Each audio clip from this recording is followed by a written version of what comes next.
नमस्कार दोस्तों, good morning. आप सभी का स्वागत करते हैं अपने इस YouTube channel Yogendra sir Jamuna में। दोस्तों, आज की इस वीडियो में हम देखने वाले हैं अक्षांश और देशांतर रेखाओं के बारे में। दोस्तों, जो अक्षांश और देशांतर रेखाएं होती हैं, यह जो है तो काल्पनिक रेखा हैं जो कि हम पृथ्वी की किसी भी स्थान की जानकारी को समझने के लिए खींचते हैं। तो दोस्तों, चलिए बिना किसी देरी के वीडियो को स्टार्ट करते हैं और देखते हैं कि अक्षांश रेखाएं क्या होती हैं और देशांतर रेखाएं क्या होती हैं। दोस्तों, जो ये अक्षांश रेखाएं और जो देशांतर रेखाएं होती हैं, ये जो है तो कल्पना के आधार पर खींची गई होती हैं। ठीक है, वैसे अगर आप पृथ्वी पर चलकर देखेंगे तो आपको इस तरह की कोई रेखाएं देखने को मिलेगी नहीं। ठीक है, यह ग्लोब में जो रेखाएं खींची गई होती हैं केवल कल्पना के आधार पर, केवल कल्पना करने के लिए खींची गई होती हैं। ठीक है, तो चलिए दोस्तों शुरू करते हैं। दोस्तों, इससे पहले हम आपको एक बात और बता दें। दोस्तों, इस वीडियो में हम अक्षांश और देशांतर रेखाओं को तो देखेंगे ही, उसके अलावा हम इसमें जो है तो विश्व के प्रमुख ताप कटिबंधों के बारे में भी देखेंगे। ठीक है, कि ताप कटिबंध कौन कौन होते हैं और कहाँ पाए जाते हैं। ठीक है, और सूर्य की स्थिति भी हम इसमें देखने वाले हैं। तो चलिए दोस्तों, वीडियो को स्टार्ट करते हैं। दोस्तों, जैसे मान लेते हैं कि हमारी ये पृथ्वी बनी हुई है। दोस्तों, कहने का मतलब जैसे हमारी पृथ्वी बनी हुई है। दोस्तों, जो पृथ्वी का आकार है वह गोल नहीं है और ना ही वह अंडाकार है। पृथ्वी का जो आकार है दोस्तों, वह उत्तरी गोलार्ध और दक्षिणी गोलार्ध में चपटी हुई है और बीच में जो है तो उभरी हुई है, जैसे आप यहाँ पे देख सकते हैं। ठीक है, और इनमें से जो है तो कई रेखाएं इसमें भी जो है तो दिशाएं होती हैं दोस्तों। जैसे ये उत्तर दिशा हो गई, ये दक्षिण दिशा हो गई, और ये जो है तो पश्चिम दिशा हो गई, और इधर जो है तो ये पूर्वी दिशा हो गई। ठीक है, अब यहाँ पे हम देखते हैं दोस्तों कि जो पश्चिम से पूरब या पूरब से पश्चिम की दिशा की ओर जो रेखाएं खींची गई होती हैं, ठीक है, वे सभी की सभी रेखाएं अक्षांश रेखाएं कहलाती हैं। जैसे यहाँ पे बहुत सारी रेखाएं खींची गई हैं, ये बहुत सारी जो है तो रेखाएं खींची गई हैं। कितनी रेखाएं खींची गई हैं? लगभग 181 रेखाएं जो है तो इस तरह से खींची गई होती हैं। ठीक है, 181 रेखाएं खींची गई होती हैं। ठीक है, अब जो ये हमारी ये जो विषुवत रेखा है दोस्तों, इस विषुवत रेखा का जो मान है वो कितना है? तो इस विषुवत रेखा का जो मान है दोस्तों, वो 0 डिग्री सेंटीग्रेड है। कितना है? 0 डिग्री सेंटीग्रेड। और इसको बोलते क्या है दोस्तों? तो इसको जो है तो विषुवत रेखा, भूमध्य रेखा, ठीक है, या ग्रीनविच रेखा भी बोलते हैं दोस्तों। जो ये ग्रीनविच रेखा हम इसको बोलते हैं, तो इसको ग्रीनविच रेखा हम इसलिए बोलते हैं क्योंकि लंदन का एक शहर है ग्रीनविच, वहाँ से जो है तो यह रेखा गुजर रही है और इसी रेखा के आधार पर हमारे देश का जो समय है घड़ी का, वह निर्धारित किया जाता है। दोस्तों, हमारे देश का जो टाइम है वह लंदन के शहर ग्रीनविच के शहर में, लंदन का एक जो शहर है ग्रीनविच, उस स्थान पे घड़ी का टाइम और हमारे यहाँ के घड़ी के टाइम में लगभग 5 घंटे का अंतर है। ठीक है, अगर मान लेते हैं कि वहाँ पे अगर 2 बजे हैं तो हमारे भारत में कितना बजा होगा? हमारे भारत में उस टाइम पे 7 बजा होगा। क्लियर? उसके बाद हम यहाँ पे देखते हैं और भी बहुत सारी रेखाएं। देखो, ये जो अक्षांश रेखाएं हैं, जो ये विषुवत रेखा है, इसी के समानांतर खींची जाने वाली पूरब से पश्चिम या पश्चिम से पूरब की ओर खींची जाने वाली सारी की सारी रेखाएं जो है तो अक्षांश रेखाएं कहलाती हैं। इनमें से कुछ अक्षांश रेखाएं हमने बता ही दिया कि अक्षांश रेखाएं जो है तो विषुवत रेखा के उत्तर में जो है तो 90 और विषुवत रेखा के दक्षिण में जो है तो 90। ठीक है, इसको दोस्तों हम गोलार्ध भी बोलते हैं। क्या बोलते हैं? गोलार्ध, या ध्रुव भी बोलते हैं, या इसको जो है तो ध्रुव के अलावा हम और क्या चीज बोलते हैं? दिशा भी बोलते हैं। उसी प्रकार से इसको भी बोलते हैं, ये गोलार्ध बोलते हैं इसको, यहाँ ध्रुव बोलते हैं, वह दिशा भी बोलते हैं। दोस्तों, क्या है कि 90 जो है तो रेखाएं जो है तो क्या होती हैं? जो विषुवत रेखा है उसके उत्तरी गोलार्ध में और जो दक्षिणी गोलार्ध में है वहाँ भी 90 होती हैं। ठीक है, तो और एक रेखा दोस्तों क्या है कि जो ये विषुवत रेखा खींची गई ना, एक रेखा इसको मिला करके 181 जो है तो अक्षांश रेखाएं हैं। अक्षांश रेखाएं कुल कितनी हैं? कुल अक्षांश रेखाएं, कुल अक्षांश रेखाएं कितनी हैं? 181 है। ठीक है, जो कि पश्चिम से पूर्व या पश्चिम से पूर्व की ओर, पश्चिम से पूर्व की ओर या पूर्व से पश्चिम की ओर खींची गई होती हैं। दोस्तों इसी के समानांतर कुछ और महत्वपूर्ण रेखाएं हैं जो अपने नाम से पहचानी जाती हैं। वो रेखाएं देख लेते हैं। जैसे कि कहने का एक रेखा जो विषुवत रेखा के उत्तरी गोलार्ध पर 13.5 डिग्री में जो खींची गई है, और जो विषुवत रेखा है, विषुवत रेखा के दक्षिणी गोलार्ध के जो दक्षिणी गोलार्ध में जो 13.5 डिग्री पर खींची गई है, ठीक है, तो उसे क्या कहते हैं? तो जो ये विषुवत रेखा के दक्षिणी गोलार्ध पर जो है तो 13.5 डिग्री पर जो रेखा खींची गई है, इसे जो है तो हम मकर रेखा कहते हैं। क्या कहते हैं? मकर रेखा। और जो हमारा विषुवत रेखा है, विषुवत रेखा के उत्तरी गोलार्ध पर जो 13.5 डिग्री पर जो रेखा खींची गई है, उसे हम क्या कहते हैं? उसे हम कर्क रेखा कहते हैं। क्या कहते हैं? कर्क रेखा। ठीक है, इसी तरह से एक और रेखाएं खींची गई हैं दोस्तों। ठीक है, एक उत्तर में और एक दक्षिण में एक और रेखा खींची गई है जो अपने नाम से पहचानी जाती है और चर्चा में रहती भी है। ठीक है, ये रेखा है दोस्तों, इसको बोलते हैं आर्कटिक रेखा। क्या बोलते हैं? आर्कटिक, आर्कटिक रेखा या वृत्त। ठीक है, आर्कटिक वृत्त बोलते हैं। और इसको अंटार्कटिक वृत्त बोलते हैं। अंटार्कटिक, अंटार्कटिक वृत्त। ठीक है, अब यहाँ पे हम देख रहे हैं दोस्तों कि इसका जो मान, इसका भी मान पता चल गया, इसका भी मान पता चल गया, इसका भी मान पता चल गया, लेकिन इसका मान क्या होगा? तो इसका मान जो है दोस्तों वो 66.5 डिग्री है। ठीक है दोस्तों, एक बात आप लोग को बता दें कि हमारी जो पृथ्वी है वो 66.5 डिग्री का कोण बनाती है एवं 13.5 डिग्री पर झुकी हुई है। ठीक है, अगर आप इस वाले चित्र को देख रहे हैं और यहाँ पे आप अगर इस वाले चित्र को देखेंगे तो आपको यह पता चलेगा कि हमारी पृथ्वी जो है तो 13.5 डिग्री पर झुकी हुई है। देखिए क्या है कि इसको हमने ये 20 से विषुवत रेखा खींच दी, तो इसके भी 20 से हमने ये विषुवत रेखा खींच दी। ठीक है, और उसके बाद यहाँ पे जो है तो हमारी ये कर्क रेखा है और ये हमारी जो है तो मकर रेखा है। ठीक है, अब देखो इतनी हमारी पृथ्वी जो है तो क्या है? झुकी हुई है। जब ये ऐसे घूमेगी दोस्तों, क्या है कि जो हमारी पृथ्वी है वो दक्षिण से जो है तो कहाँ घूमती है? दक्षिणी गोलार्ध से पूर्वी गोलार्ध की ओर घूम रही है। तो अगर हमारी ये लाइनें अभी यहाँ है, जब ये घूमेगी तो इस आकार में आ जाएगी ना। तो इसी को जो है तो हम लोग जो है तो इसी के माध्यम से यह पता लगा पाते हैं कि हमारी जो पृथ्वी है वो 13.5 डिग्री पर जो है तो क्या है? झुकी हुई है, झुकी है। वह 66.5 डिग्री का क्या कर रही है? कोण बना रही है। क्या कर रही है? कोण बना रही है।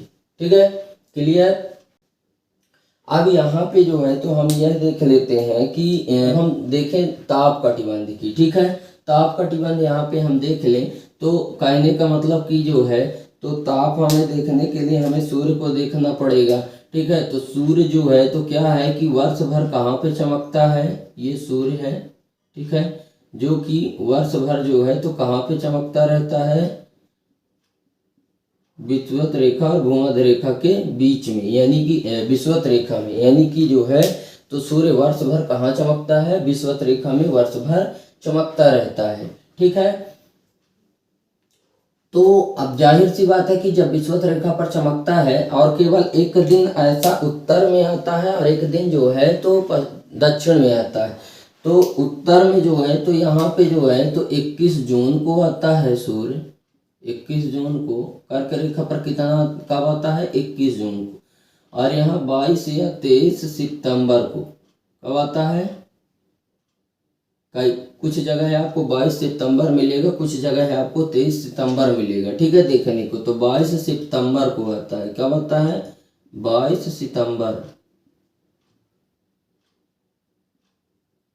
22 सितंबर को। ठीक है, 22 सितंबर को मकर रेखा पर सूर्य आता है और 21 जून को जो है तो कर्क रेखा पर जाता है। ठीक है, और एक बात अब हमेशा ध्यान रखना कि जो ये कर्क रेखा है ये हमारे भारत के जो है तो मध्य से होकर गुजरती है। कहाँ से होकर गुजरती है? मध्य से होकर गुजरती है। जैसे मान लेते हैं ये हमारा भारत है,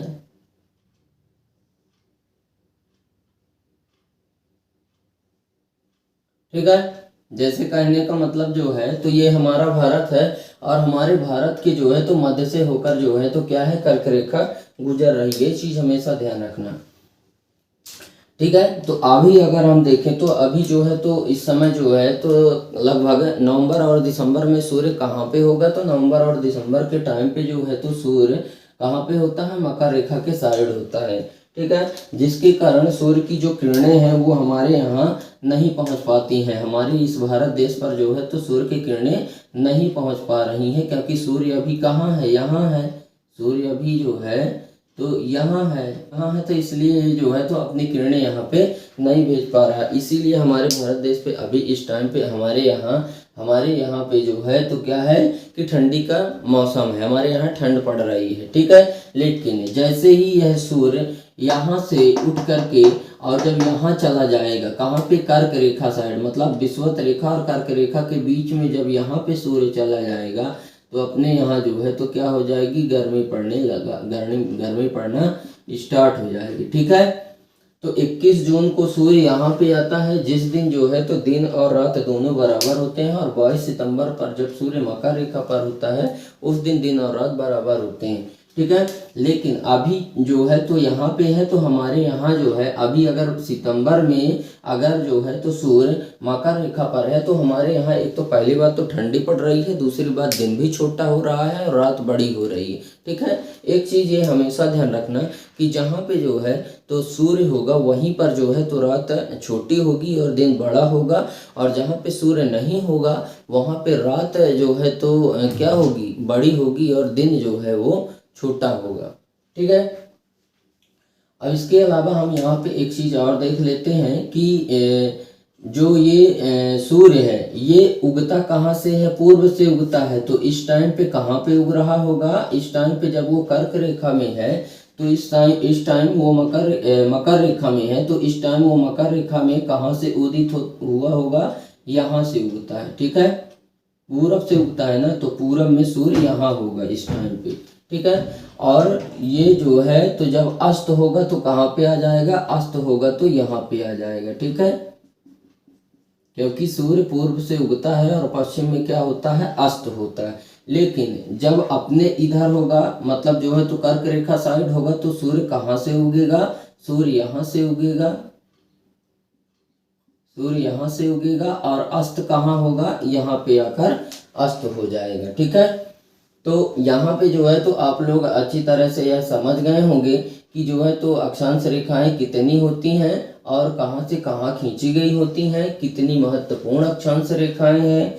ठीक है, और हमने जो है तो यहाँ पे एक चीज़ बताना भूल गया आप लोगों को बता दें कि जो ताप कटिबंध है, ठीक है, उसको बता देते हैं। ताप कटिबंध दोस्तों, सूर्य हमेशा जो है तो विषुवत रेखा पर जो है तो हमेशा वर्ष भर चमकता रहता है। इसीलिए कर्क रेखा और मकर रेखा के बीच में ही सबसे ज्यादा क्या होता है? तापमान होता है, कर्क रेखा और मकर रेखा के बीच। तो इसीलिए इसको जो है तो हम लोग क्या बोलते हैं? इसीलिए इसको हम उष्ण कटिबंध बोलते हैं। उष्ण का मतलब होता है गर्मी और कटिबंध का मतलब होता है क्षेत्र। तो ये पूरा उष्ण कटिबंध है। कैसा कटिबंध है? उष्ण कटिबंध है। और अगर हम इसकी बात करें तो सूर्य जब यहाँ है कर्क रेखा और मकर रेखा में ही चमकता है, तो यहाँ पे जो अपनी किरणें हैं वो थोड़ा बहुत भेज पाता है, पूरी तरह से नहीं भेज पाता। इसी प्रकार जो है तो यहाँ भी जो है तो सूर्य अपनी किरणें जो है तो पूरी तरह से नहीं भेज पा रहा है, थोड़ा बहुत भेज पा रहा है। ठीक है, थोड़ा बहुत भेज पा रहा है, पूरी तरह से जो है तो सूर्य यहाँ पे अपनी किरणें नहीं भेज पा रहा है। ठीक है, तो इस तरह से जो है तो आप लोग देख सकते हैं। सॉरी, यहाँ पे जो है तो यह सूर्य नहीं होगा, यह सूर्य हो जाएगा आपका यहाँ पे, ठीक है, यहाँ पे होगा, ठीक है। हमने उसको कहाँ लिख दिया था, अंटार्कटिक वृत्त पर लिख दिया था, ठीक है, वो गलती से हो गया, है ना। तो यहाँ पे हम देख रहे हैं कि जो हमारा यह जो सूर्य है, इसकी किरणें जब ये कर्क रेखा और मकर रेखा के बीच में भी ही होता है, तो ये अपनी किरणें जो है तो थोड़ा बहुत जो है तो पहुंचा पाता है, कहाँ पे, अंटार्कटिक मकर रेखा और अंटार्कटिक वृत्त के बीच में, जिसके कारण यहाँ पे जब थोड़ा तापमान है तो गर्मी भी थोड़ा होगी और थोड़ा ठंडी भी होगी। तो थोड़ा ठंडी और थोड़ा गर्मी मिला करके क्या बन गया, शीतोष्ण बन गया, शीतोष्ण, शीतोष्ण कटिबंध, ठीक है, मतलब शीत और गर्मी दोनों, ये हो गया कौन सा कटिबंध, शीतोष्ण कटिबंध, ठीक है। और यहाँ तो एक भी सूर्य की किरणें पहुंच ही नहीं पा रही, जो ये वाला एरिया है यहाँ पे सूर्य की एक भी किरणें पहुंच ही नहीं पा रही, तो इसीलिए यह शीत कटिबंध कहलाएगा। क्या कहलाएगा, शीत कटिबंध। दोस्तों यहाँ पे सूर्य की किरणें नहीं पहुंच पा रही हैं, इसीलिए जो है तो यहाँ इसे शीत कटिबंध कहते हैं। और यहाँ 6 महीने का दिन और 6 महीने की रात्रि होती है। जब सूर्य दोस्तों यहाँ पे होता है मकर रेखा पर, तो जब मकर रेखा पर सूर्य होता है तो थोड़ा बहुत यहाँ पे जो है तो क्या है, दिन रहता है और 6 महीने की रात्रि होती है और 6 महीने का दिन होता है। और अभी जो है तो यहाँ पे दिन हो रहा है सितंबर के टाइम में, ठीक है। लेकिन जब 21 जून के टाइम में सूर्य चला जाएगा कर्क रेखा पर, तो यहाँ पे रात होना शुरू हो जाएगी। और दोस्तों ये पूरा जो है तो बर्फीला क्षेत्र होता है, ठंड वाला क्षेत्र होता है, हमेशा बर्फ जमी रहती है, ठीक है। उसी प्रकार से यहाँ भी जो है तो सूर्य की किरणें नहीं पहुँच पाती हैं, तो यह भी शीत कटिबंध होता है। यहाँ भी सूर्य की किरणें नहीं पहुँच पा रही हैं, ठीक है। तो यहाँ भी 6 महीने की रात्रि और 6 महीने का दिन होता है, ठीक है। अब इसके बाद हम एक चीज और बता दें आपको, यहाँ पे दिन जो है वो छोटा हो रहा है, ठीक है। उसका कारण क्या है, ठीक है।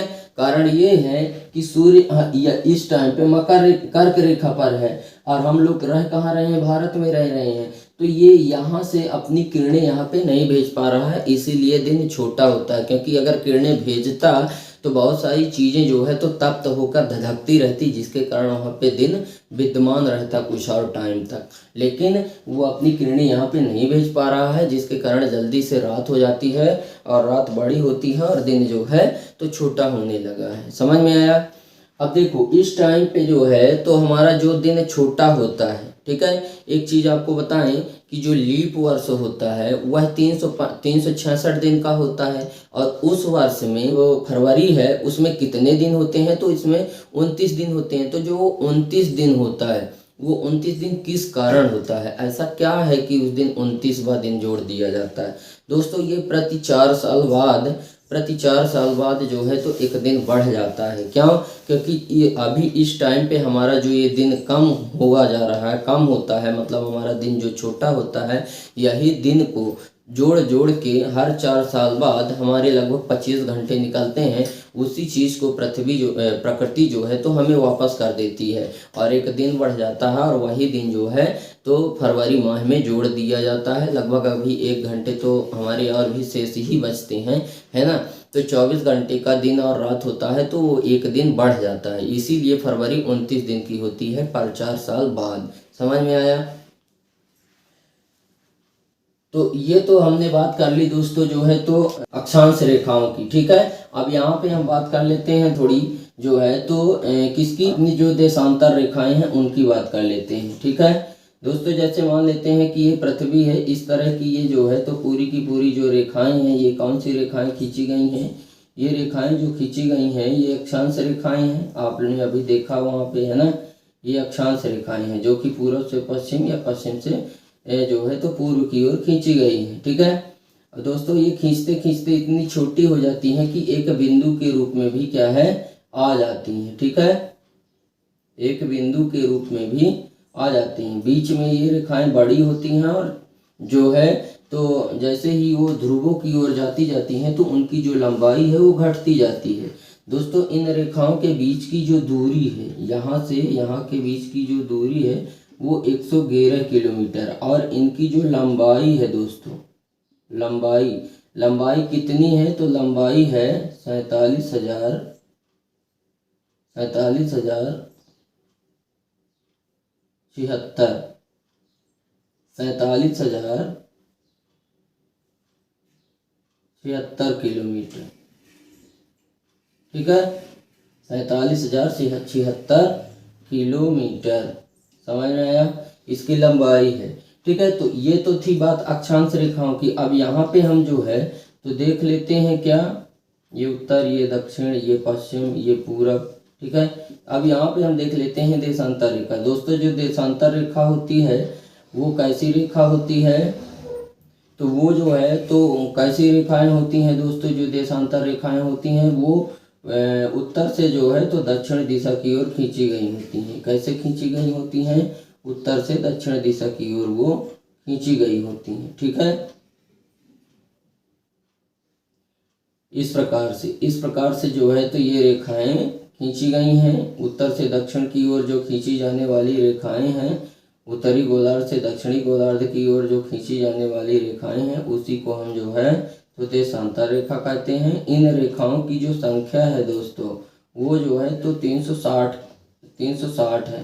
ठीक है, 360 क्यों, क्योंकि जो है तो ये इसका जो है तो ये विषुवत है, ये इधर की जो है तो 360, इधर की जो है तो 180 और 180 जो है तो इधर की, समझ में आया, 180 इधर 180 इधर, तो मिलाकर कितनी हुई 360 देशांतर रेखाएं। ठीक है, 360 देशांतर रेखाएं हैं। ठीक है, तो इस प्रकार से दोस्तों उम्मीद करते हैं कि आपको हमारा यह वीडियो पसंद आया होगा। अगर वीडियो पसंद आया है तो वीडियो को लाइक करें और दोस्तों में शेयर करें। अगर आप हमारे चैनल पर नए हैं तो हमारे चैनल को फटाफट से सब्सक्राइब करें एंड बेल आइकन भी प्रेस करें, ताकि हमारी नई वीडियो की नोटिफिकेशन आपको सबसे पहले मिले। तो दोस्तों आज के लिए बस इतना ही, मिलते हैं आप सभी लोगों से नेक्स्ट वीडियो में नेक्स्ट टॉपिक के साथ। तब तक के लिए जय हिंद, वंदे मातरम।